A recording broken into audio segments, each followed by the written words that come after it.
Cardillo is ready.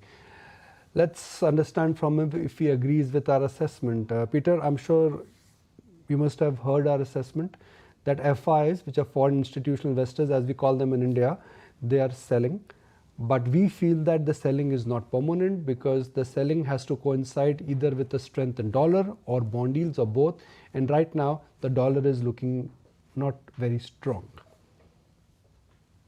Yes, the dollar has been weak now, and I think obviously what we're seeing is a divergence between rising yields and a falling dollar. And I think the reason for this obviously is, there's less confidence in the dollar at this time. And I also believe that the upcoming G7 meeting, the U.S. is likely to express that it wants a lower dollar. And so that combination of confidence and the fact that this administration would like to have a lower dollar is putting the dollar index at a level that could slip even further. And that will also have a negative effect on inflation, because if the dollar weakens, that means we could be importing inflation. In fact, we saw that in Japan, the core rate of Japan surpassed market expectations. And so inflation is beginning to be a little bit of a problem, not only here in the States, but even in certain parts of Asia and possibly even Europe. Peter, so let's talk a little bit more about, what this big, beautiful tax bill, as Trump describes it, and what could be the repercussions of that, both in the near term as well as the long haul, because the street seems a little bit divided on that, and they're saying that it might just be only a very minute short-term boost, if at all, to the economy. Yes, obviously, the bond market is screaming about that and sending a loud message to Washington that they don't like this bill because it's obviously going to add to the soaring deficits. And now, of course, it's headed to the Senate, and I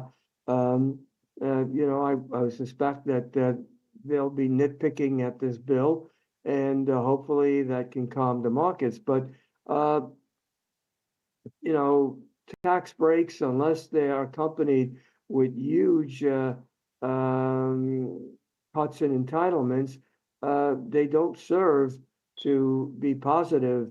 They're pro-growth, but they certainly don't prevent deficit. Investors are quite concerned about these large deficits and deficits that are likely to continue to swell. So Peter, which is your market of choice right now for rest of the year? Could you repeat that, please? The market of choice. Where would you like to invest for rest of the year? One market of choice. Well, I think eventually stocks are going to do well. We might go through a bit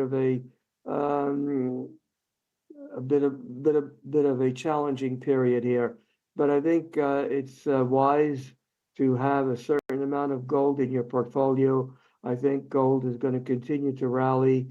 In fact, if you look at what happened with gold just the other day, when the dollar was crumbling and yields were moving higher, we saw